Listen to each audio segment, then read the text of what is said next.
నా పేరు రవి రాథోడ్ సార్. నాది కడతాల్ మండల్. నేను గ్రూప్ 1 యాస్పిరెంట్ సార్. ఫస్ట్ ఇక్కడ హరీష్ అన్న గారికి, శ్రీనన్న గారికి అందరికి ధన్యవాదాలు. ముందుగా ఏంటంటే మా డిమాండ్స్ ఏంటంటే సార్, ఈ 2 లక్షలతో జాబ్ క్యాలెండర్ ఖచ్చితంగా విడుదల చేయాలి. లేని పక్షంలో ఈ యొక్క స్థానిక ఎలక్షన్లలో ఆ లోపు నోటిఫికేషన్ అన్నీ విడుదల చేయాలనేటువంటిది ఫస్ట్ డిమాండ్ సార్ మాది. ఇది కాంగ్రెస్ పార్టీకి హెచ్చరిస్తూ ఉన్నాం. ఎందుకంటే ఆనాడు అపోజిషన్లో ఉన్నప్పుడు కాంగ్రెస్ పార్టీ ముఖ్య నేత రాహుల్ గాంధీ గారు మా దగ్గర చిక్కడపల్లి లైబ్రరీకి వచ్చి మాకు మభ్యపెట్టి ఎన్నో మాయా మాటలు చెప్పి వాళ్ళ సైడ్ తిప్పుకొని వాళ్ళు గెలిచిన తర్వాత ఇప్పుడు మాకు అపాయింట్మెంట్ కూడా ఇవ్వట్లేదు. దాంతోపాటు యూత్ డిక్లరేషన్ అని చెప్పి ప్రియాంక గాంధీ గారు ఇచ్చారు.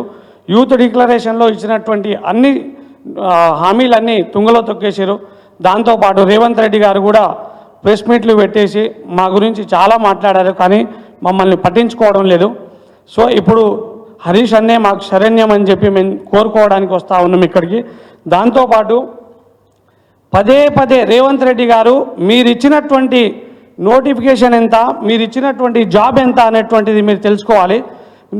ఇప్పుడు రేవంత్ రెడ్డి గారు ఇచ్చింది 11,000 ఉద్యోగాలు మాత్రమే సార్, కానీ 60,000 ఉద్యోగాలు ఇచ్చిన అనే పదే పదే పదే చెప్పి మా నిరుద్యోగులను చాలా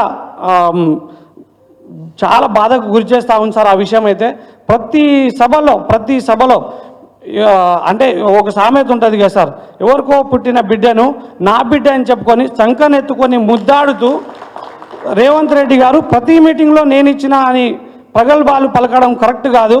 మీరు అన్నట్టు ఆ 60,000 ఉద్యోగాలు మీద అనుకున్న 1,40,000 ఉద్యోగాలు వేయడానికి మీకు దమ్ముందా? మీకు లేదు కదా, అది కూడా లేదు అసలు. ఇదైతే చాలా దారుణం సార్. దాంతోపాటు కాంగ్రెస్ పార్టీలో చిన్న చిటికా లీడర్స్ ఉన్నారు సార్. వాళ్ళు మాత్రం మా నిరుద్యోగులపైన దాడులకు పాల్పడుతూ ఉన్నారు. ఇది మాత్రం మేము తీవ్రంగా ఖండిస్తూ ఉన్నాం. ఎందుకంటే నిరుద్యోగులుగా మేము అంత బలవంతులం కాదు. సో వాళ్ళకు అన్ని ప్రోద్బలం ఉంది కాబట్టి ఎక్కడైనా కానీ వాళ్ళు దాడులకు తెగబడతా ఉన్నారు. దీన్ని ఖచ్చితంగా మీరు అడ్డుకోవాల్సిందిగా కోరుతా ఉన్నాం సార్. ఇంకొకటి మెయిన్ డిమాండ్ ఏంటంటే సార్, ఈ గ్రూప్ 1 ఇష్యూలో ప్రిలిమినరీ రాసిన తర్వాత మెయిన్స్ అపియర్ అయినటువంటి వ్యక్తులు 21,093 మంది. దాని తర్వాత జిఆర్ఎల్ వచ్చేసరికి 21,103 మంది, అంటే 10 మంది ఇంక్రీజ్ అయ్యారు. కానీ ఇందులో టీజీపీఎస్సీ మరియు ఈ గవర్నమెంట్కి తెలియజేస్తా ఉన్న జెల్ పెన్తో కూడా చాలామంది రాసిర్రు. నోటిఫికేషన్లో 6.9 అది చదివితే, ఆ పాయింట్ చదివితే అందులో జెల్ పెన్తో రాసిన వారి యొక్క పేపరు కన్సిడర్ చేయరు.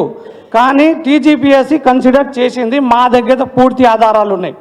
ఈ యొక్క ఆధారాలతో పాటు హాల్ టికెట్లో కూడా సెకండ్ పాయింట్ సార్, ఈ జెల్ పెన్తో రాయకూడదు అనేటువంటిది స్ట్రిక్ట్లీ అది ఇచ్చినటువంటిది. కానీ ఫస్ట్ చెప్తారు కదా, కాంగ్రెస్ పార్టీ వాళ్ళు చెప్పారు ఒకసారి గేమ్ స్టార్ట్ అయితే అందులో ఎటువంటి రూల్స్ చేంజ్ అవ్వవని, కానీ చేంజ్ చేశారు. ఖచ్చితంగా గ్రూప్ 1 అనేటువంటిది క్యాన్సిల్ అవ్వబోతూ ఉంది. మళ్ళీ రీప్రిలిమినరీ కండక్ట్ చేయబోతూ ఉన్నారు. సార్ మీరు మాకు పూర్తి మద్దతు ఇవ్వాలనేటువంటిది నేను కోరుతా ఉన్నాను. మీరు ఇస్తారని కూడా మేము ఆశిస్తూ ఉన్నాం సార్. Thank you sir.